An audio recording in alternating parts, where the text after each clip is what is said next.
My dear students, आज के इस वीडियो में हम आइडिया ऑफ द गुड और स्टेट के संबंध के बारे में पढ़ेंगे। पिछले वीडियो में मैंने आपको बताया था कि प्लेटो ने किस तरीके से theory of ideas and the existence of the good के बारे में बात की थी।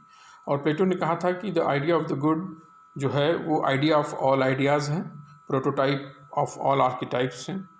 तो हम लोगों को ये समझ में आ गया है पिछले वीडियो में कि आइडिया ऑफ द गुड प्लेटो के अनुसार मूल तत्व है जिसके अनुसार हमको अपने समाज के बारे में या अपने इंसान को अपनी क्वालिटीज़ के बारे में पता चलता है। तो प्लेटो कहता है, नेक्स्ट अब हम आगे बढ़ते हैं उसी क्रम में, कि the idea of the good is the final and independent reality. तो जिस आइडिया ऑफ द गुड जो बोल रहा है प्लेटो, जिसके लिए वो कहते हैं कि सभी आइडियाज़ का एक मूल आइडिया है आइडिया ऑफ द गुड, और वो अंतिम है और स्वतंत्र वास्तविकता है, वो रियल वर्ल्ड में मौजूद रहता है। रियल वर्ल्ड वो है जहाँ पे आत्माएं रहती हैं, वहाँ पे सभी वस्तुओं का, सभी चीज़ों का, इस दुनिया की जितनी भी चीज़ें, उनका मूल मॉडल वहाँ पर है। और प्लेटो ने कहा कि जो आइडिया ऑफ द गुड है एग्जिस्टिंग इटसेल्फ बाय इटसेल्फ, तो आइडिया ऑफ द गुड जो है वो वहाँ पर एग्जिस्ट करता, अस्तित्व में है और स्वयं के लिए एग्जिस्ट कर रहा है। स्वयं से, स्वयं के द्वारा और स्वयं के लिए एग्जिस्ट कर रहा है। उसको इस दुनिया की जरूरत नहीं है, लेकिन वो है, प्लेटो कहते हैं।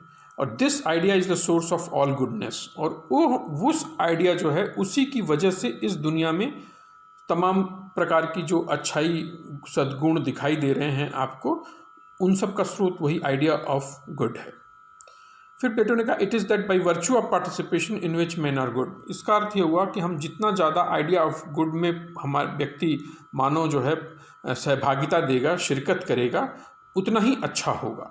इसलिए जितने उसके अंदर गुड क्वालिटीज़ आएंगी इंसान के अंदर, तो वो इंसान का चरित्र और अच्छा होगा और उसका माइंड और भी ट्रेंड होगा। इसलिए आइडिया ऑफ द गुड के बारे में हमें समझना है, और आइडिया ऑफ द गुड के क्वालिटीज़ के अनुसार हमको पार्टिसिपेट करना है।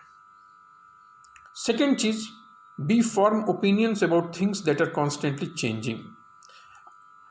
प्लेटो ने भी कहा कि हमारे पास क्या है कि हम जो बहुत सारी चीज़ों के बारे में हम समझते हैं कि हमने ज्ञान प्राप्त किया है, लेकिन वो ज्ञान नहीं होता है, वो सिर्फ एक प्रकार का हमारा ओपिनियन है, विचार है, और उन चीज़ों के प्रति है जो कि लगातार बदल रही हैं, दैट आर कॉन्स्टेंटली चेंजिंग। ये कह रहा है वो लगातार बदल रही हैं। तो बदलती हुई चीज़ों के प्रति यदि हमने कुछ विचार रखा है तो वो ज्ञान नहीं है। प्लेटो ने कहा कि we can have real and infallible knowledge only if we are able to comprehend the permanent, the idea, the law. सच्चा ज्ञान वही है, अमोघ ज्ञान वही है, जिसको अचूक ज्ञान, इनफैलिबल नॉलेज वही है, जब हम परमानेंट, अस्थायी चीज़ के बारे में जानकारी मिले, हमें आइडिया के बारे में जानकारी मिले, लॉ के बारे में जानकारी मिली, कानून के बारे में जानकारी मिली। मैंने आपको ये यहाँ पर इसलिए जानना जरूरी है कि आज से 2500 साल पहले प्लेटो एक दार्शनिक के तौर पर ये बातें वो हम लोगों को बता रहे हैं, और वो ये कह रहे हैं कि जब हम एक अस्थायी चीज़ों के प्रति अस्थायी ज्ञान प्राप्त करते हैं तो ही हम सच्चा ज्ञान प्राप्त करते हैं। फिर प्लेटो ने कहा, नेक्स्ट बुलेट पॉइंट में आपको समझा रहा हूँ, Plato concludes that the good exists and only it shows the hope to escape from human predicament. Plato ने कहा कि जब हम इस बात को स्वीकार कर लेते हैं कि अच्छाई जो है उसका अस्तित्व है, दुनिया में सब कुछ खराब नहीं है, अच्छाई है, जब हम अच्छाई के अस्तित्व को स्वीकार कर लेते हैं तो हमको पता चलता है कि यही एकमात्र उम्मीद है जिसके सहारे हम उस मानवीय परिस्थिति से बाहर आ सकते हैं, निकल सकते हैं, जैसी दयनीय स्थिति में उस वक्त के लोग पड़े हुए थे। तो इंसान अपनी दयनीय स्थिति को सुधार सकता है, और उसके पास सुधारने का सिर्फ एक ही तरीका है कि वह अच्छाई की ओर बढ़े। और अच्छाई की ओर बढ़ने का अर्थ यह है कि वो ज़्यादा से ज़्यादा आइडिया ऑफ द गुड के बारे में जानकारी ले और उसके अनुसार व्यवहार करे, उसको अपने जीवन में उतारे, उसको अपने चरित्र में उतारे, तो ही व्यक्ति अपनी दयनीय स्थिति से बाहर आ सकता है।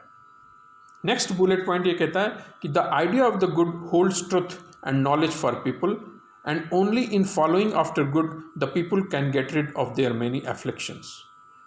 इसका अर्थ ये हुआ कि जो आइडिया ऑफ द गुड है, जिसको हमें जानना है, जो परमानेंट नॉलेज है हमारा, उसी के अंदर सच्चाई है, सत्य छुपा हुआ है और इंसानों के लिए ज्ञान भी वहीं पर है। तो हमारी ज़रूरत यह है कि हम आइडिया ऑफ द गुड को समझें और फिर उसको समझने के बाद उसकी पालना करें, उसको फॉलो करें अपने जीवन में, अपने कर्म में, मन से, वचन से। और जब हम उनकी पालना करेंगे और जब हम आइडिया ऑफ द गुड की पालना करेंगे तभी हम ये इंसान जो है, people can get rid of their many afflictions, मतलब अपनी विपत्ति से, अपनी पीड़ाओं से, अपनी मुसीबतों से छुटकारा पा सकता है।